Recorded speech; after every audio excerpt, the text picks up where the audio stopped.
So, sort of, you haven't been watching the recording, I think, now. Yeah. Mm. Otherwise, you would Okay. know about the shift of class timing because we did talk about it. I haven't watched any recording in this gap.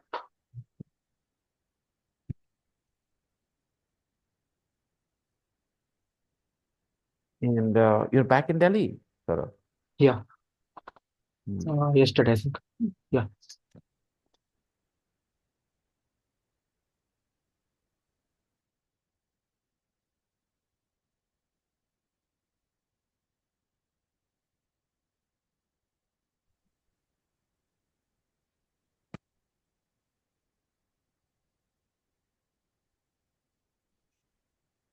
Good afternoon, sir. Good afternoon, Sumit.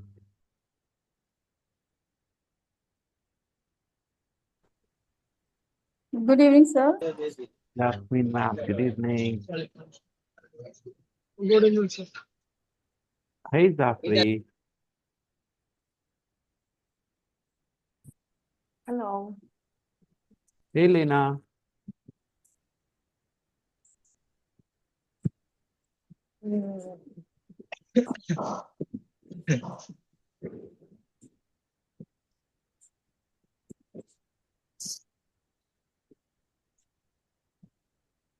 So, people, we are going to start the text.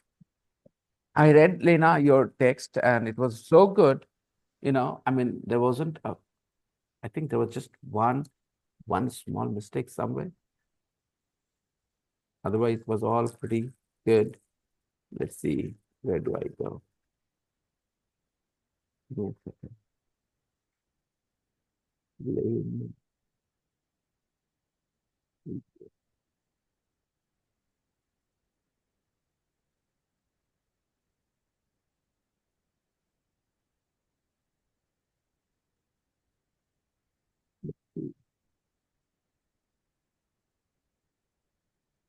I think that young adult novels shouldn't show all real problems of teenage.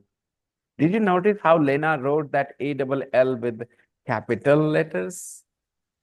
This is what you do when you're writing, not talking, and you want to emphasize a word. Then you just write it in capital so that the person reading can emphasize that word. I think that young adult novels shouldn't show all real problems of teenagers. Hello, Rosanna. Hello. How are you doing today? I'm well. Hmm. For example, they need to be very careful with the topics of suicide and violence. See, she wrote that, listen, these are the topics that you have to be very careful about. Yeah, novels should depict or talk about these topics differently or sensitively, right? They need to be careful. These books should reflect real life, but shouldn't be a catalog of all sorts of problems. कहाँ जा रही madam आप? Oh, nice, Elena. It's good. Second Hi. question she answered. It's good when children's stories teach them to behave well. However, sometimes these stories seem unrealistic. In real life, we rarely see 100% good and 100% evil. That's right. Sometimes it is difficult to understand what behavior is actually good. Only Lena and some people can write a sentence like this, and not because it is very difficult English. It needs a lot of real understanding of the world to say things like this. The people I have around me think, भाई कुछ चीजें बस सही हैं तो बस सही हैं. That's all. Like लकीर के फकीर, parrots. उनको बता दिए ये अच्छा है तो अच्छा है. काहे अच्छा है? No, nobody cares to ask. ये बुरा है तो बुरा है. It is bad, then it is bad. Why is it bad? People don't even care to find out.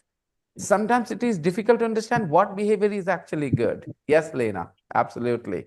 Therefore, children should learn to analyze and draw their own conclusions. So beautiful. I think a happy ending is very important for children and teenagers. But not all books have to have a happy ending. After all, they should understand that in real life, we do not always have a happy ending. So, Lena, put this text in the group as well, okay?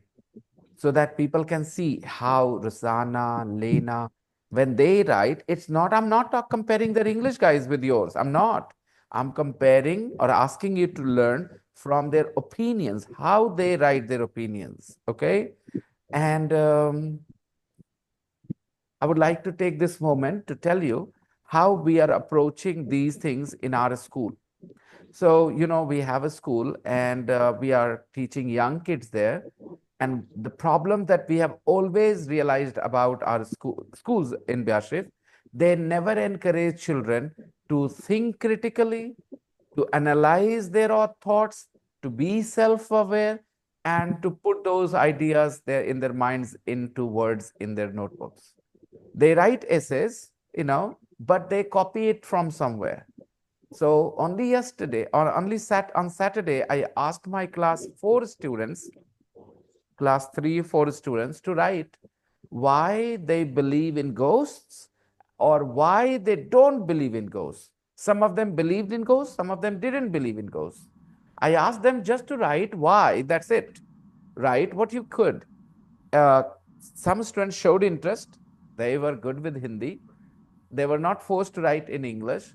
I asked them to write in Hindi because if you can express yourself in your mother tongue, you can learn to express yourself in another language too when you master that language, isn't it? But you shouldn't be surprised that some of the students couldn't write even one sentence other than yes, मैं भूतों में यकीन नहीं करता हूं, मैं भूतों में यकीन करता हूं, बात खत्म. They couldn't write. Why? And they are in class 3 or 4. They were asked to write their own opinions, but they couldn't. I didn't ask them to write any information from any books or anything. It was what was going on inside their mind, but they couldn't write in Hindi.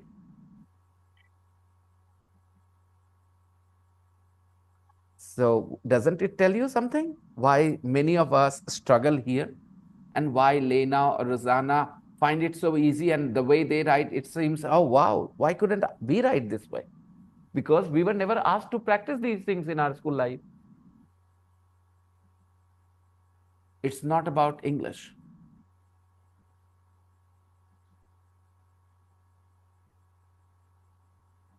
Now, I read a lot of books when I was a child and teenager. Perhaps the books that had the biggest influence on me were about the Second World War. That's why now it's very difficult for me to understand the war between Russia and Ukraine. I understand, Lena. There is a group of people called leftists. It's a negative word in India to use for anybody. When you are called a leftist, it's like, you're a bad person. But majority of leftists, I mean, okay, let's say it this way. Most people who become educated in its true sense move a little bit away from certain things that have been going on, and they do not look at things from that perspective. So I see that attitude in Lena, in Rosanna. However, Rosanna is religious, but still I see a lot of her opinion is, you know, very much acceptable by almost everybody. A lot of people, when they speak for a certain section of society in, today. Their opinions are not acceptable by everybody. But when Lena or Rosanna I think their opinions are very valid and very much acceptable by almost everybody. Can you disagree with what Lena wrote, what Rosanna has written? Please read.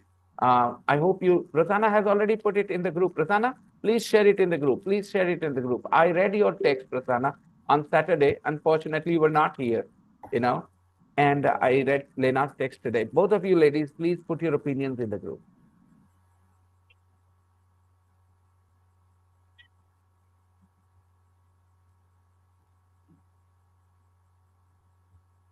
Now, Let's see what we are going to study.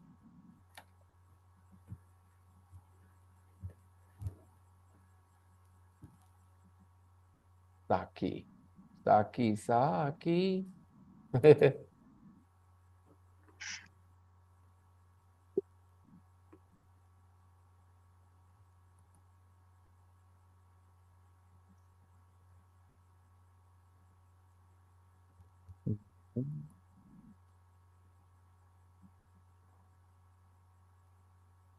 Reading and speaking, the train journey. Can you remember what Liz Davis said about a story by a writer called Saki? Can you remember what Liz Davis said about a story by a writer called Saki? What did she say? That there was a writer who made fun of which idea? That good children, well behaved children, get out of dangerous situations because they were well behaved.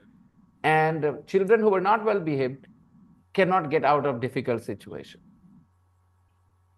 Actually, we all teach our young kids this message that look, if you are good, good things will happen to you. The other day, we had a little discussion on this topic as well, right? And we don't have her here. Where is she? Dear, who? Who am I talking about? Aisha, who said karma. Okay. She was just joking. Yeah. Okay. So everything is a joke. No, she didn't mean it. Yeah. She is smart enough to know that if karma was the right way to settle a score, then this world would be a nice place. Everybody would be encouraged to do good things. Okay, tell me, if 10 days I keep giving chocolates or rasgullas to people who do their homework, then don't you think on the 11th day, everybody in the class will definitely do their homework because they'll see rewards coming their way straight away? So, if karma was so real, then people would be encouraged to behave well, do the right thing. But still, you see a lot of people doing bad things. Why is that? Because they can clearly see karma doesn't really work. Sometimes people who have done a lot of bad things enjoy the perks of life, and people who have lived a very virtuous life, without hurting anybody, they sometimes suffer so much unnecessarily. That's why a lot of us teach our children to be street smart as well, because we realize it. Sabaji isn't here, who teaches her children not to lie. And I made jokes about it. I am more like Saki to Sabaji, and Sabaji is more like a conventional person who doesn't ever question anything she listens in society or from society. She's not here, but I've always noticed she's almost my age, a little younger maybe. Okay. I can't believe people don't learn from their young people believe in certain things, make sense because they haven't experienced. But somebody in their 40s, that's why I feel impressed when Lena says something, Rasana says something. They reflect their wisdom, their age in their opinions, in their comments. Teach your children not to lie. Really? Teach your children not to lie to hurt anybody. It's totally fine. I feel very proud when my daughter tactfully, gets out of a difficult situation with her lying skills, okay, where she could have been in trouble or she could have, put somebody else in trouble, but she used her skills and got out of it. Then I feel very happy. Yes, she lied. Who says lying is always bad? So Saki is the one who made fun of that idea that well-behaved children do well in life and badly behaved children get in dangerous situations. Read the fact file about him. This is the fact file, guys. Okay. Not here. Yeah. Okay. Yeah. Great. So read the fact file about him and answer these two questions. Everybody, read.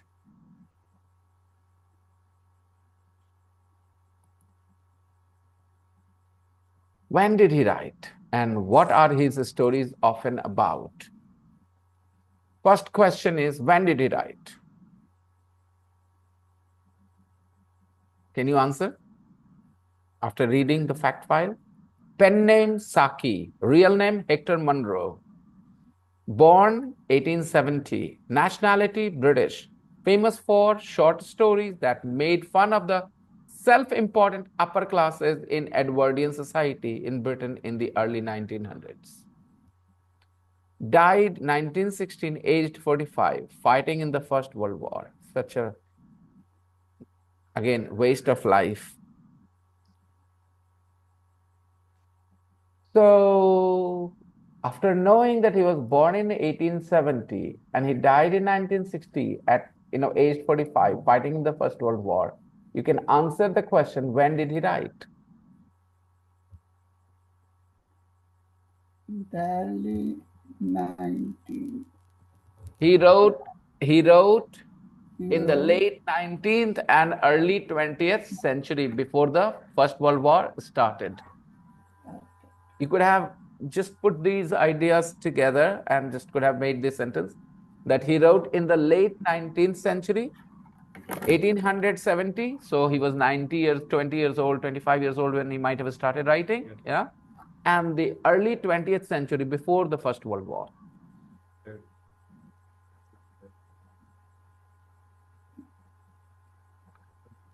What are his stories often about? His stories are about fun of self-importance. Hypocrisy of the upper classes, hypocrisy of the in Edwardian society in Britain in the early 1900s.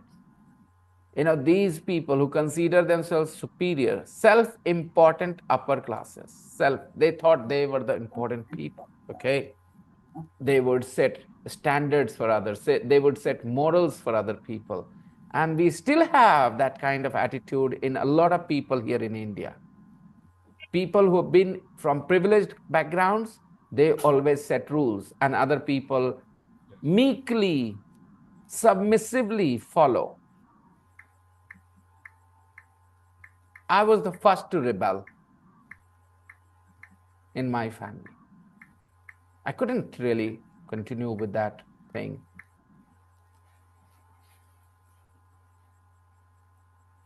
So I would like to just share a little bit.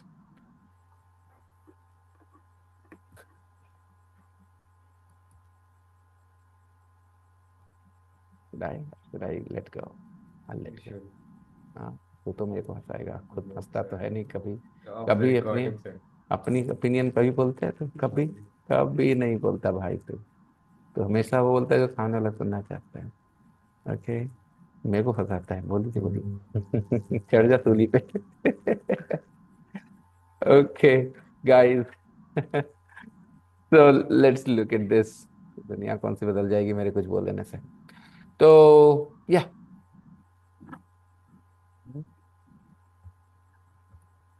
fertile minds always have ideas popping up in, and then there are barren minds as well. Whatever you put in will stay there that way. There will be no minus, no plus. That's fine. So that's how I normally look at things. There are people who are they were born to follow rules set up by other people without applying their common sense. Whether the rules are worth following or not, they will follow them just because they're born that way, And then there are those who say, why am I following this rule? Is it helping me? Is it helping somebody else? Who is it helping actually? So very few people actually have the courage to, a lot of people have those thoughts in their heads, but some of them have the courage to actually say them out loud. Most of us stay with them, keep them inside because we are afraid of judgment. अभी जैसे मैंने decide किया नहीं बोलूंगा, इसलिए नहीं because I'm afraid of judgment, right? Because I have kind of lost my faith that anything changes. Nothing changes, not from my place. If I become powerful, if I become important, then of course I'll express myself. But from where I am, I don't really hold any power. And that's why my saying anything doesn't really bring any impact. And the lives that I could have impacted, I've already impacted. The children I gave birth to, the children who grew up in my family, they're already open-minded enough, both of them. So no problems. Where were we? Look at the first picture. So yeah, this is Saki. It is his pen name. A lot of people, when they wrote, they used a pseudonym. They did not write with a real name. Can you tell me why? Why was there a need for a pen name? How many people know?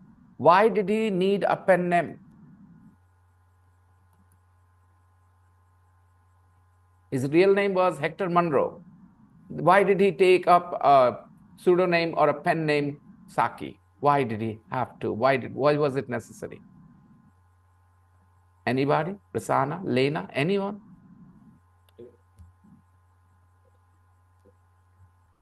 Why did people need a pen name?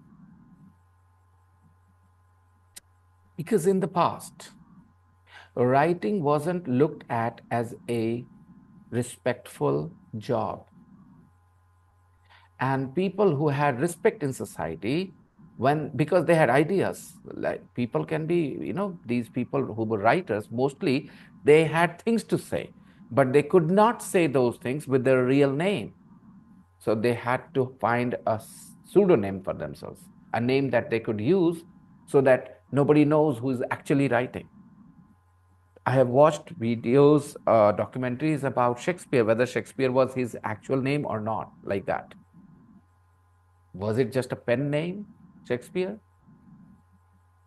Okay, so Saki was a pen name he adopted for himself, perhaps because he also wanted to protect himself, protect his identity. Because back then, writing was not considered a great job, respectful job. Like actors today are very famous, respectful, but there was a time when they were called bhand. They were called just entertainers who didn't enjoy much respect in our society. They were considered people without morals, no morals. A lot, even while I was growing up, I heard this from a lot of people that actresses sleep around. Actresses sleep around and they are for everybody to, enjoy. All the directors and everybody enjoys their body. They have no morals. They have no values. This is what I heard even while I was growing up. And I know even today, a lot of people say things like this. Some of them are of that kind nature, agreed. Some of us living in, good societies are also of the same nature. Okay, some politicians are of that nature too. There are stories about Nitish Kumar going to Rajgir, and I don't know more about it. Don't want to say anything more. Okay.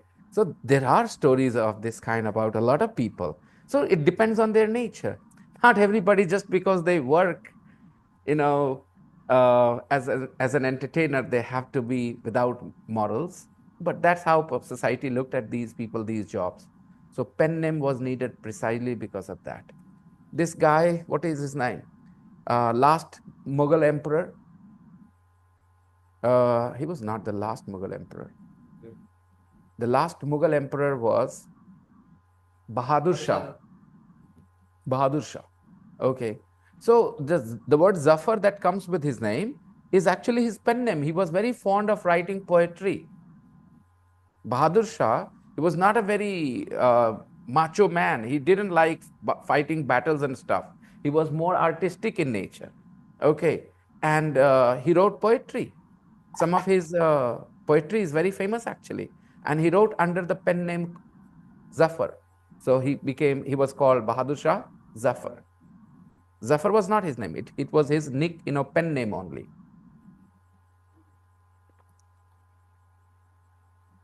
So the thing, what was his Aurangzeb's brother's name? Darashikoh.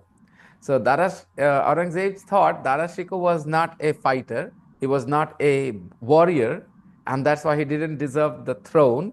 And he killed Darashikoh and got on the throne. Why? Because he thought Darashikoh was not a warrior. He himself was a warrior. But what happened? 2 generations down Aurangzeb, he has another person on the throne who is more like who? Darashiko, more interested in writing poetry and stuff, not a warrior. Bahadur Shah. He accepted pension from the English, the queen, the crown there after the second, 1857 revolt. Anyways, we understand the story of pen name, why pen name was needed in the past.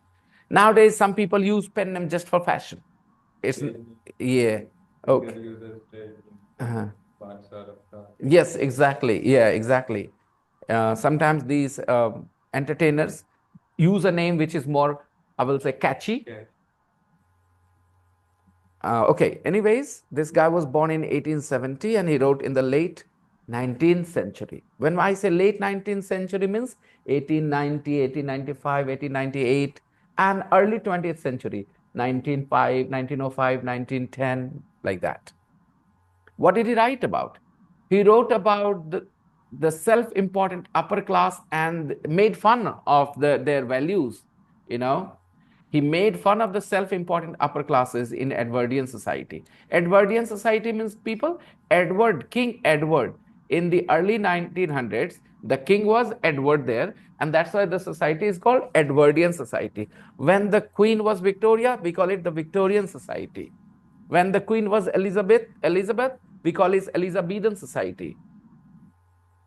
So sometimes you will hear words like this, when you're talking about England, Edwardian society in Britain in the early 1900s. How did he make fun? Let's find out. Look at the first picture in the story, the storyteller. What is the story called? The storyteller. When I was in class 7, there was a boy called Narendra in my class. The teacher called him the storyteller. He would come and narrate stories. And even after he grew up, he was very good at talking. He would not be quiet even for a moment. He was so talkative. And the way he spoke, he was entertaining. So this is the story, the storyteller. Look at the picture. Who do you think the people are? Do they know each other? These questions are fun if you're doing them for the first time here in the class. And if you could not resist your temptation or curiosity, and you have already read the text, then I can say nothing. You will not be able to enjoy the exercise the way I wanted you to. So all those people who have not read the story, please look at the picture and tell me, who do you think the people are? Do they know each other? And when you answer these questions, you, of course, give your reason. How do you think they are feeling? So look at the 3 questions. Who they are? Do they know each other? How do you think they are feeling?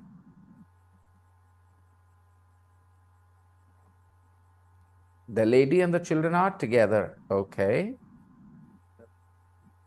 The man is a stranger. The way he's looking at them. Okay. Does he look happy to you? How is he feeling? He's a little bit unhappy, annoyed. And look at the child who's got his eyes tilted, head tilted, and looking at the man. How do you think he's feeling? Aisha, you're here? Now you're traveling, I guess. What happened?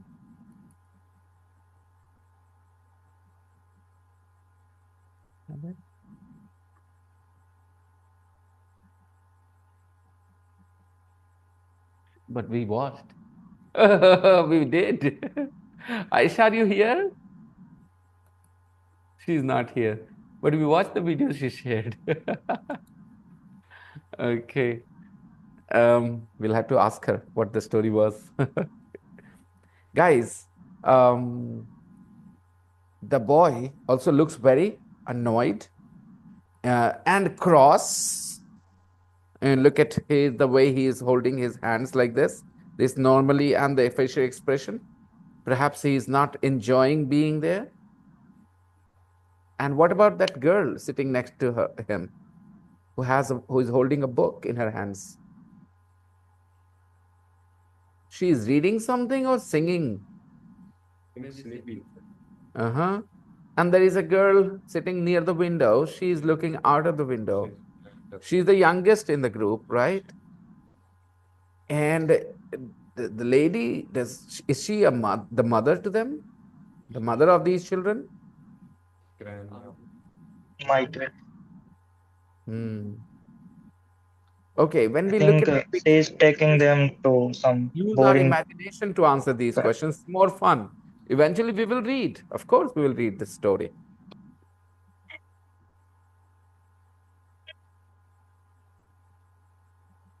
Perhaps the man wants to read something. He's also carrying a book. They all look from the upper class, right? Look at they're wearing hat, the clothes they're wearing, the shoes and everything. And look at the cabin where they are, the compartment. It has a nice sofa. Looks like the first class. They are from rich families, right? Normally what happens, the critic comes from inside. So Hector Munro himself must be from upper class himself. I'm 100% sure. And that's why he had the conviction what he was doing was good. Unless somebody from inside notices the problems, there will be no reformation. Reformation doesn't come from outside. Attack comes from outside. If India has to change, Indian people need to realize how we have to change.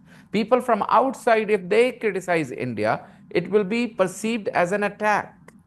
It's not going to get any results, okay? But when Indians realize there is something wrong with us, then we will change. So change always comes from within. It doesn't come from outside.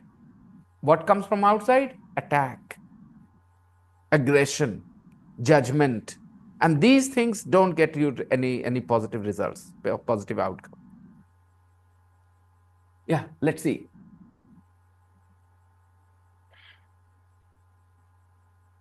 Read and listen to the first part of the story. Answer the questions. So there are 7 questions, and this is the first part of the story. I'm going to play. You guys will listen and read at the same time.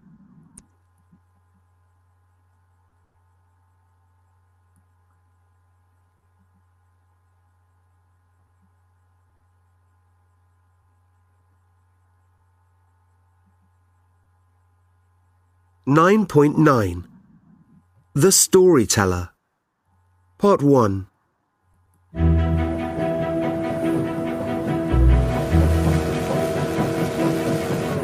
It was a hot afternoon, and the hour-long train journey had only just begun. There were 5 people in the railway carriage, 2 young girls and their brother, sitting with their aunt and a young man who was sitting alone in the corner. The young man had already begun to think he'd chosen the wrong carriage to sit in. The children were hot, tired, and bored, and behaving badly. The youngest girl was singing the first line of a song over and over again. Oranges and lemons, say the bells of St. Clement's. Everything the aunt said began with "don't," and everything the children said began with "why?" Don't put your feet on the seat, Cyril. Why not? Because you'll make it dirty. And don't stare at the man. Oh, look at those sheep in that field. Nearly every field the train had travelled past had had sheep in it, so the aunt's surprise was difficult to explain. Why is that man taking the sheep into the other field? Asked the younger girl. Perhaps there's more grass in that field, Replied the aunt. But there's lots of grass in both fields. Well, perhaps the grass is better in the other field. Why is it better? Came the immediate question from Cyril. The young man was looking annoyed. I imagine he doesn't like children. The aunt thought. Come and sit over here, all of you, and I'll tell you a story. She said.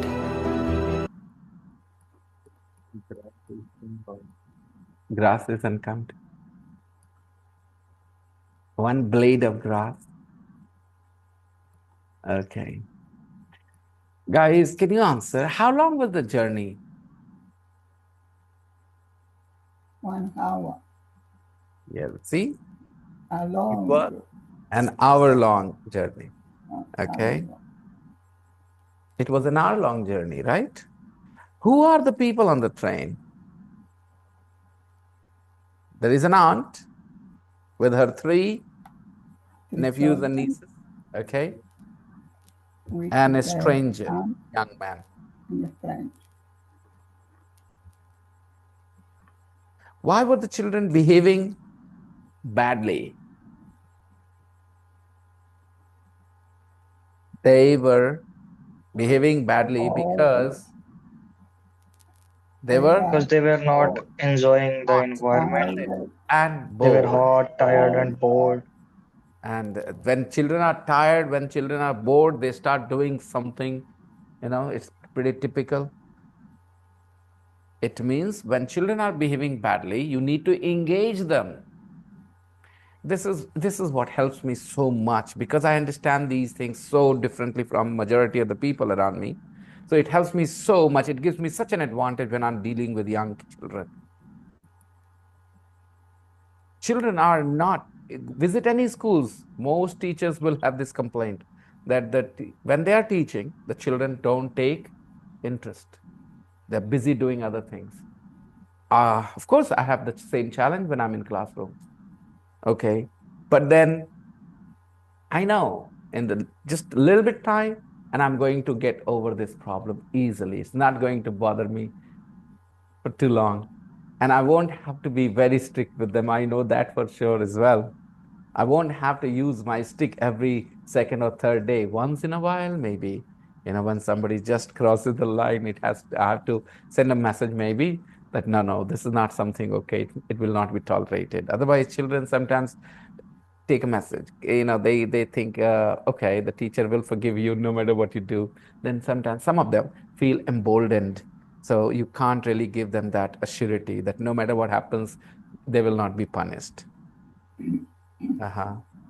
So yeah, there is a clear message. When children are bored, when they're tired, when they're bored, when they're not happy, they will behave badly. They'll do something to irritate you. They'll do something actually to just distract themselves, and that you won't like that. So you have to engage them. तो मत मारना घर पे बच्चों को तड़ाक तड़ाक लगाने मत लग जाना. Okay, I did that when I was young, honestly, because I was not like today. When I was young, I used to slap people, slap children, but not anymore. And I find it strange that how old people are violent because I have mellowed down so much. I used to be a not violent, but aggressive person when I was younger, but I have mellowed down so much. I'm only 45 and I've mellowed down so much. And I've seen people in their 50s beating children like cruel people, like butchers. Why?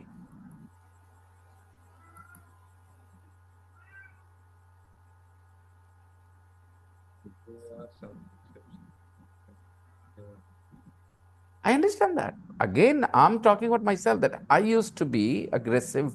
I used to be a little bit violent sometimes with children as well. I thought punishing them was the right way because I didn't have the skills that I possess today or to deal with them. The temperament, the skills that are required to deal with young children, I didn't possess them when I was younger. So I used to get angry, but not so much today. I am more empathetic to kids and young people than I was in my young age. I understand their situation because I remember my time. And I sympathize with them, empathize with them, and I want to help them. So shouting and yelling and beating them is no solution. You have to connect with them. Interesting things happen. In the hostel, a boy had some center fresh in his hands. When I called him, he dropped the center fresh in the street. I noticed that. I said, why did you throw away your center fresh? He was so afraid of me that I would be, critical of his eating center fresh. I said, come on. I can't take away such agency, such normal agency from you. Agency means your ability to decide what you want to eat with your money. Come on. Some people like Hajmola. Some people like Lays. Some people like center fresh. So you are one who likes center fresh. Why would I be angry with you? Yes, if you do it every day, maybe it is bad for your eye, your teeth. I would ask you to brush your teeth. But why should I stop you if you really like it so much? He couldn't believe he heard these things from me, because perhaps he was used to more strict behavior. I said, yeah, if you want to have sometimes, you can. There's nothing wrong. So when you think you are very strict and you're controlling everything, you're just fooling yourself, actually. You don't control anybody. People do what they want to do. If you are too strict, they will do it in a way that you will not realize. And if you're friendly, you can actually help them better. If you connect with them, you can actually help them better. Now, taking away their agency, I'm using the word again, their ability to decide, taking away their basic agency from them. They can't, tell me, a 12-year or 13-year-old boy can't decide what he has to do with his 5 rupees. Is this how you want to raise your child? That he doesn't know what to do with his 5 rupees? And he's 12, 13 already? In which country do you find children like this? Except for these, developing Asian countries.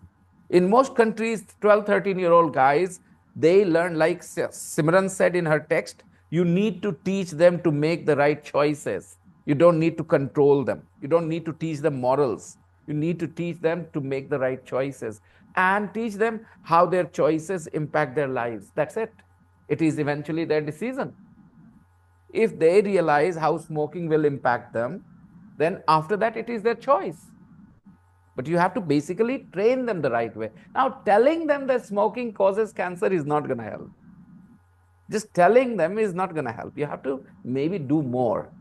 And that's where some teachers and some parents think, बोल तो दिए ना उसको तो पता है ना कि कैंसर होता है, फिर काहे पीता है? Okay, so you have to do more, maybe, again. But if you Sir, just be strict, yes, dear, Sumit. in my society, sir, most of the girls who elope with some bad guys, most probably their parents are very strict in these matters. Good one, And only Sumit. they Good point. Very good point. He's saying the girls who hang out with guys, right? elope means run away with Elope, run bad away. guys. Okay. Elope with guys, run away with guys, okay? Their parents are rather strict with them. Yeah, true. Very strict, more True. than Yeah, what a an lot irony. of. What a joke. If you're close, you're friendly, then your children will care more about you. And if you behave like a Hitler all the time, don't give the emotions they need, why would they care for you or about your reputation in society? They do what they think is right. It is absolutely the parents' failure. In some cases, children are actually silly, in some cases. Parents take good care of them, and still sometimes children embarrass them. It's another thing. But mostly that is the case, Sumit. You're right. What was the man thinking? He was in the wrong carriage. He thought, why the hell did I get on this carriage? Compartment, bogie, cabin, yeah, carriage. What kind of questions did the children ask? They asked, why? That shows that children are curious. They want to know.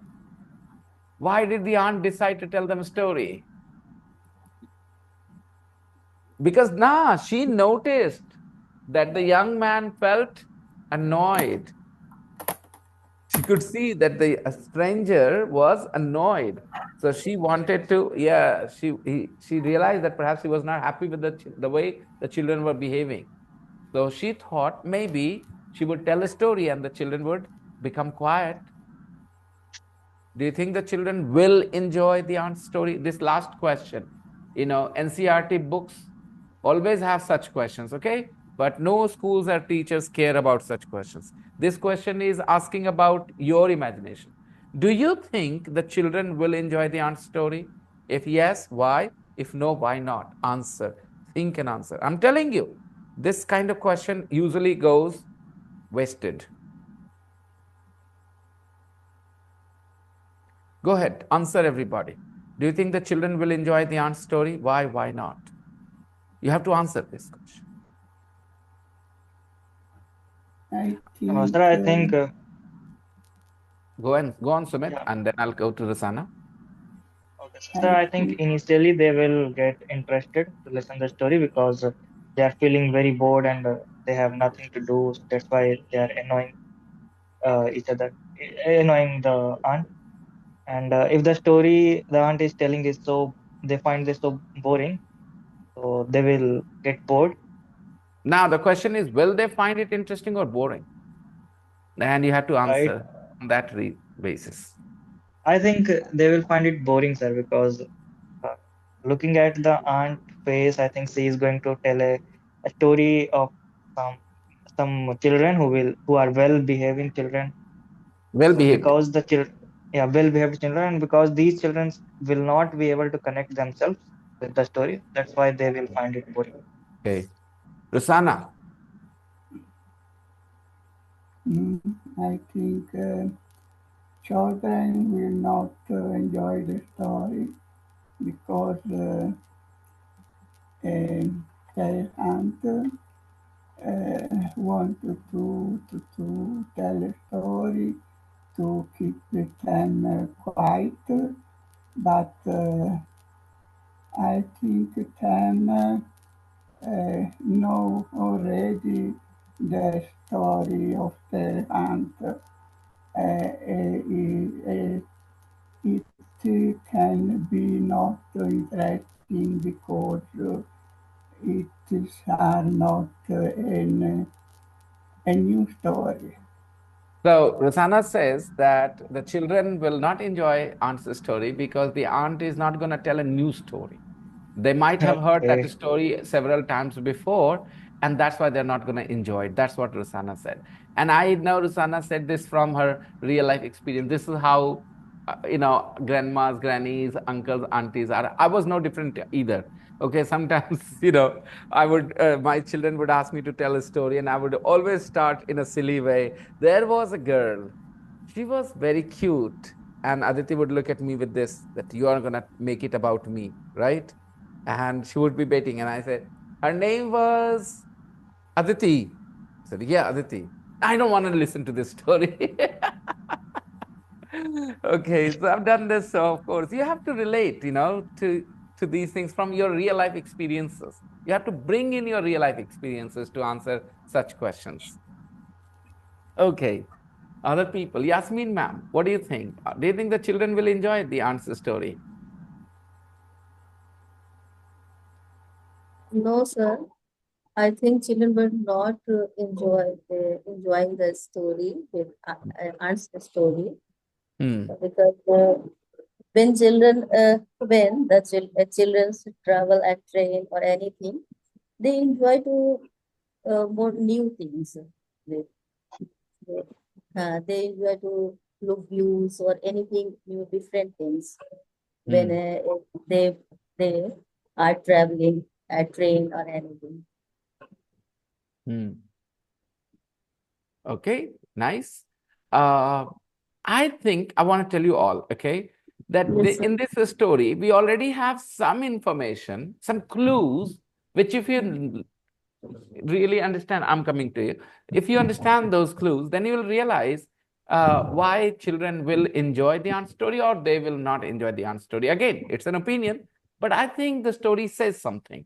You, Lucky. They will not enjoy the story because the aunt is in hurry or she is in stress because I saw her face and she's trying to just adjust children to strangers that they have to manage the environment. She is just trying to calm the children down. She's trying to make them behave well so that the man doesn't feel bad. That's her intention. So she's not going to tell a good story, you mean? She was in the She is under pressure, so she won't be able to tell a good story. That's a very different attitude. I like that new way of thinking. Thank you, Lucky. At least you said something new, something from your side. Because the woman is under pressure, she might not be able to tell a good story, an interesting story, because she's already feeling under pressure because of this man's reaction. And that's the real reason why, that's the first reason why she has even decided to tell a story. Okay, good. Okay, valid point. Sunita.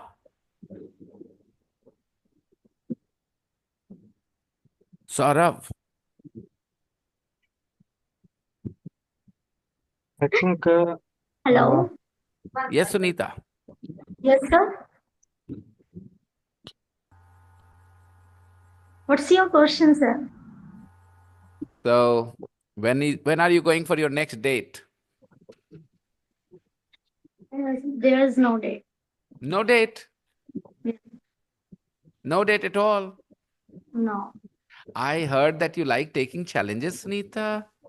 Huh? You like taking Yeah, challenges? yeah, sir. I like challenges and life. So I have a friend. He is young and handsome. Okay. Would you like to take him as a challenge? For going to date. Huh? Sorry? You want me to go with him for date? No, I want you to make him crazy about you. That's it. I don't know. It will not be possible. Maybe. Why? Don't trust yourself. You don't trust your good looks. You don't trust your charm. You don't trust your style. No, it's not like this. I trust myself, but nowadays I'm not in good mood. Doing these things. Yeah, Your these focus days. is on somewhere else. Yeah, sir. When was the last time? Who was your last victim, Sunita? Once, I just wanna know about myself, and nowadays I am really focused for my career. I think she understood, but she's saying she's more serious these days with her work and all. Right, Sunita? Actually, yeah. You told me something, so I have thought of someone. I have somebody on my mind. You asked me, na? So I have someone on my mind, okay? Thank you so much, sir, that you thought about me. Yeah. Okay. Well, let Manisha come and then I will tell you more about it. Okay. Manisha isn't here today. Yeah. Who wanted to speak? Saurav. Your turn, Saurav.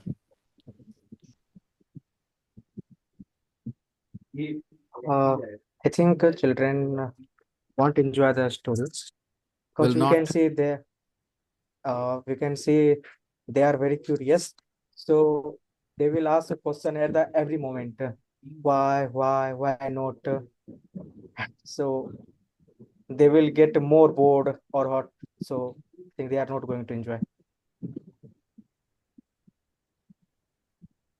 Well, anybody else wants to say something? I am inviting all of you. Anybody who wants to speak. Lena, Rukhaya, Zafri. Anybody? What do you think? Do you think the children will enjoy the aunt's story? What have you learned about the aunt's personality from this part of the story? That the aunt is not somebody who connects with the children. Why? Notice the problem with this aunt is she thinks the children are still too young. Remember what she said to get them distracted? Look at those sheep in that field. Huh? Look at those sheep in that field. Nearly every field in the field the train had traveled past had sheep in it. Okay, so you can do this kind of tactics with small kids, with 2 3 year old children. You can have a ball in your hand and drop it and say, look, it disappeared. You can try this with very young children, and the young child will start laughing, smiling, will get interested. But if you try this trick with a 4 or 5 year old child, it's not going to work. You have to grow, evolve. You have to try different things, understand the age of the children. If I tell Raja Rani stories to 15, 16-year-old children, they're gonna get bored. So you have to understand what age group they are, what things will interest them. So this tells you that the aunt is absolutely disconnected with what the children actually need or want. Why would otherwise she say this line? Hey, look at those sheep in that field. Who do you, distract this way? What age group? Look at this boy. Do you think this boy is gonna pay attention to that? This girl is gonna pay attention to the sheep where there are sheep in every field? The kids are curious. They want to know a lot of things. The auntie is not in a position to satisfy their curiosity. One. Two, she's not accepting that she doesn't have an answer. When they ask something like, why does it have better grass? Then she, instead of simply saying, okay, think about it. Why the real first question was, why is the farmer taking the sheep into the other field? Okay. Then she should have said, okay, think, give me a reason. What could be the reason? Instead of asking the children to use their imagination, she tried to give a lousy answer. Perhaps the other field has better grass. Why did she have to say that? And this is also symbolic. A lot of times, parents and teachers, when they do not have a good answer, instead of encouraging the children to do more research to discover on their own, they try to give a silly answer because it hurts their ego to accept, I don't have an answer to your question. Why don't you think about what the answer should be? This is typical. So I'm not saying that we will always have answers to the questions children ask, but we can at least respect their intelligence and not give them a silly answer, a stupid answer, and ask them to accept. But unfortunately, we are so invested in maintaining the social order we have that we actually don't like children who go against what we want them to think. If we give a lousy answer, we expect everybody to accept that answer and say, yeah, it is the right answer. I remember a video where a teacher wrote 2 plus 2 is 5 and kind of started shouting at the children. Okay, that 2 and 2 is 5. After a little bit of punishment, all his children started to say 2 and 2 is 5, except one child. He didn't budge. So not everybody has the courage, again, I will say, to go against this kind of, system that you have in society. There is risk. Children feel scared, nervous. So you have to encourage them to think independently and question the status quo. Status quo means the situation that exists. You have to encourage them to question it. Why it is this way? Why there isn't another order? Why isn't there a different system? Maybe something better will come up. Stagnancy in society comes when you ask children not to use their imagination. It serves a handful of people at the cost of the whole society. A handful of the people at the top of this pyramid benefit from this because their position is not in threat. They are not in any risk to lose their position. They maintain their hegemony, their superior position. If children start to think, if children start to question, these people, their position is in danger. We don't encourage children to think independently. That's why people like me are never appreciated by parents or older people around me. When I was a teenager, 16, 17, 18, I had a hard time around people who were traditional because I used to ask them questions, not silly questions, okay? Questions that needed to be answered. Back then, they made me feel I was stupid, I was silly to ask those questions. Today, I know those questions have brought me where I am in terms of my understanding of the world. So it's not the answers that matter. Guys, listen to the text again and answer the questions and write your answers in the writing, okay? after listening to the audios 3-4 times, and then write the answers and send them to me. We will continue our class tomorrow. Is that fine, everyone? I'm going to put the audio file in the group as well. 9.9. And if you guys send me your answers tonight, okay, then maybe I can share with you 9.10 and you guys can do something on your own. The next part 2 of the story. Okay? Bye-bye then. See ya. Bye-bye. See you tonight. Bye-bye. Bye-bye, everybody.